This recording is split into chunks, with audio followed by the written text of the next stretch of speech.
Alright, back. Well, I'm inside the GPS camp.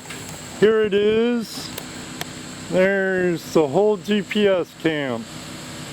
Porta potty here at Bill's. And took a little walk. Now I'm gonna go down, talk to Mr. Tim Grimes of GPS, the founder and creator, Mr. Tim for Gold Morris. And lo and behold, look who's here, Mr. Tim Grimes. And lo and behold, look who's here, Mr. Tim Grimes. How are you? Good, good. How are you? I'm okay, tired. Tired? Yeah. I was wondering if you was here. Yeah, I'm camped over by Erica and Mark and Jenny. Down there. When did you get here today? Yeah, about 8 o'clock. And I've been playing up there, so I told Judy I want to come down here because these people are the reason why I'm here, or why I want to come here. We appreciate it. And she's like, and I'm like, Yeah. And so she took a nap, so I took a walk. You wandered down. There you go. Yeah, Dano found a nice flake. Nice. Nice flake, yeah. Nice one. Almost a picker? Almost. Real close. How long have you been prospecting, Tim? About 6 years. About 6 years. How'd you get into prospecting? Always wanted to do it since I was a kid. Yeah. And you're a Ohio native, Yep. right? Yep. But I always was told there was no gold in Ohio. Lo and behold. And I said, well, man, I didn't know there was, so that's when I started. Do your research and went from Joined there. the GPAA and said, well, man, there's all kinds of gold in Ohio. So that's what got me started. Did they have the properties here? Yeah, the Swank. Yeah. Swank's been They've had that in for the a while. GPA for 14 Right. years now, I think Mr. Swank Yep, said. that's the first place I went to and found a couple little specks. And I said, all right, I was happy. That's when it all began. And when did you decide to make GPS? When I started going down to the Swank and meeting the people and just how friendly they was, you know, how friendly prospectors in general was. Right. And seeing that there was no place like that for us to all gather, you know, and talk about what we love. That's why I created it. Well, I'm glad you did because I've met a lot of good people through there. Me too, a lot of good people. Made some good friends. Yep. And oh yeah, it's been great. We're about 15 members away from 4,000 members. So excellent. We'll hopefully get there. in a couple days, yeah. I've been trying to pass out some cards, and I don't want to shove them down people's throat, but when they show an interest, I'm like, hey, if you never done it, you're a newbie or whatever, here, go visit the site. A lot of experienced prospectors and miners, and a lot of newcomers, and don't forget the radio, GPS Talk Radio on Sunday nights. There we go. Now Rich won't be with us tomorrow because he'll still be here. So it'll just be me and Jim. So you're leaving pretty early? Yeah, well, I'm leaving in a little bit. Oh yeah. Yeah, my wife's having van problems, and so we have something to do in the morning. You and vehicles just haven't been going well the last few months. No, I know. Yeah, she sent me a text like, my brake light's on. I'm like, oh, come on, really? Like every time. Well, at least I got to see you while you were here. Well, they told me he was here. They said he's down there. I said, well, man, how come he ain't come up this way? But I was going to stop down there on the way out. And, you know. Mostly because of my better half, I didn't get down here sooner. Gotcha.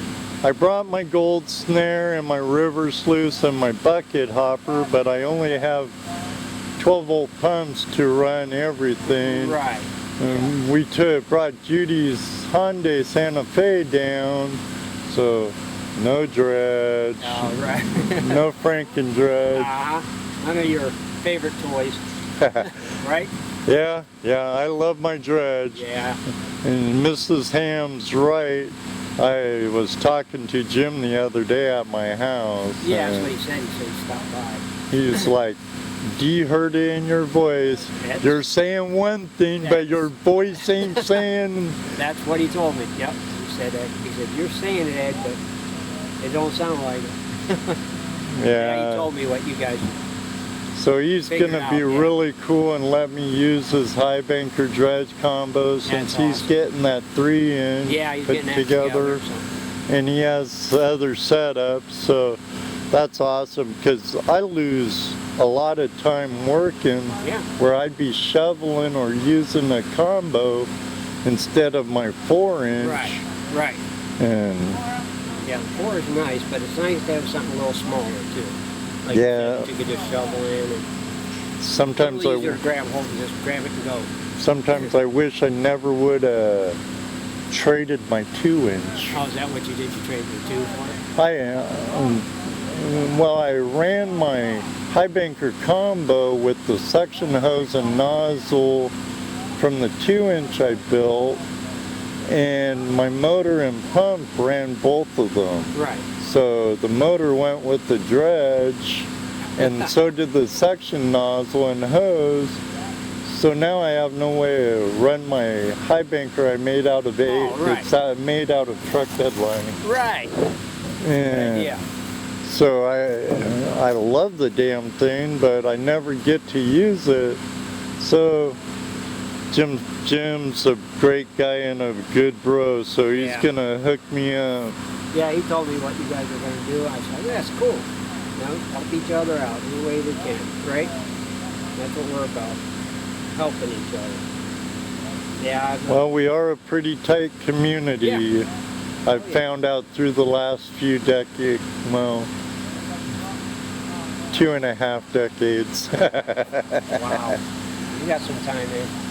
Oh, not as much as I'd like, Right. but I know. years and time on the river are two different things. Right, exactly. I'm just glad I got into the community here because I went back to Washington to help my mom out when she had her foot amputated, and I was going to spots 15-30 minutes away. Yeah. And then I'd go up by my old claims in the North Cascades when I went farther north while I was out there for 7-8 months. So I came back here and say, I'm gonna prospect, man. If you like it or not, Judy, I'm gonna prospect. Well, you went back to Washington, got back into it again. Well, it's something you enjoy doing. Oh, I love Keeps you out it. of trouble, too. Yeah, keeps me out of Yeah, the... and it's good for us. And shoot, Good exercise for us. And we get to on the enjoy all river. this. Yeah, get to enjoy all this beauty and all the friends. Heck yeah. Have you Agreed. talked to Ken the Mountain Man lately? Not since that night he was on the show. He should be coming back real soon. He said the end of September. Is that when his dredge season ends I think there? so. Yeah, I think so. I know they're a little more lenient back in Idaho than they are in Washington.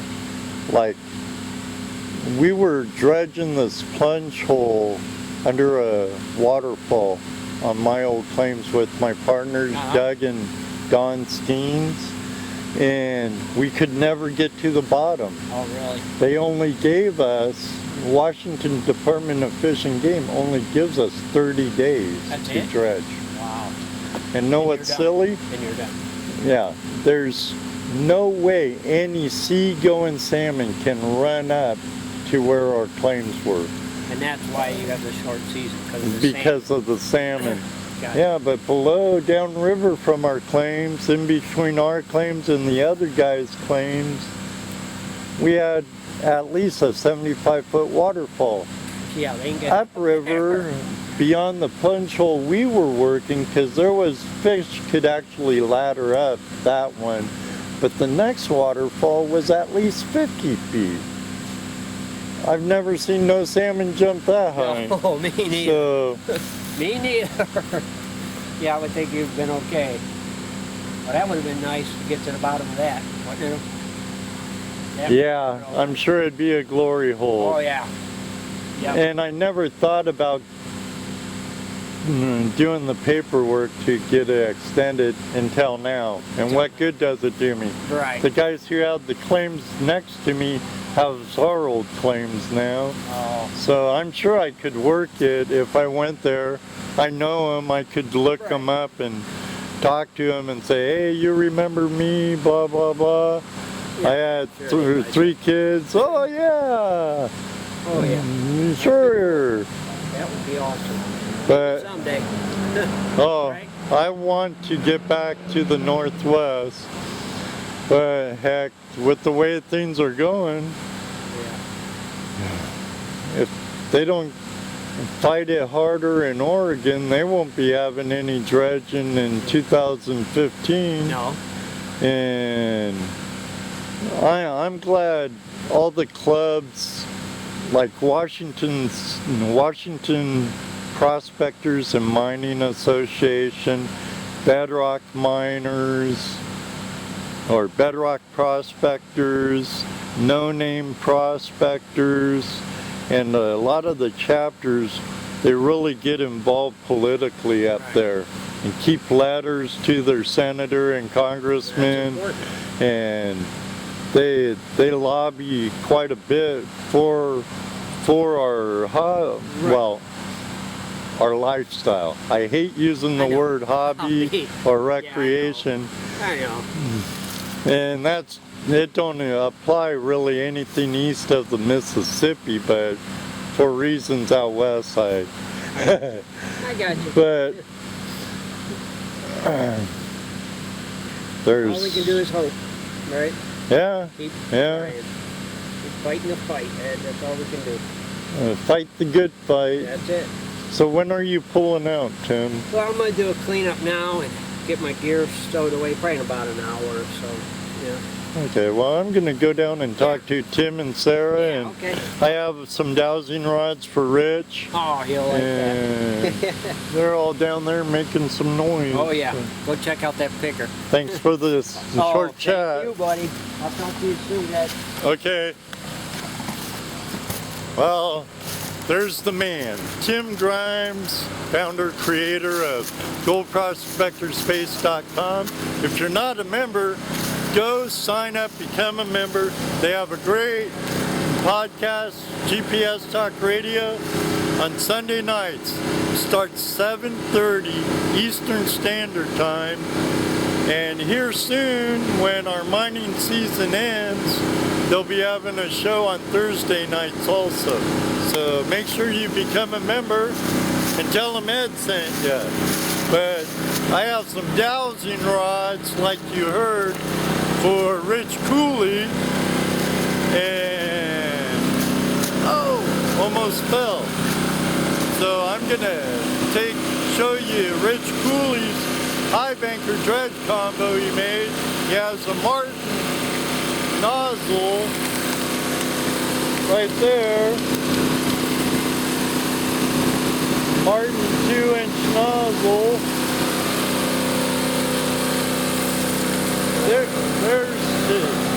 There's his high banker.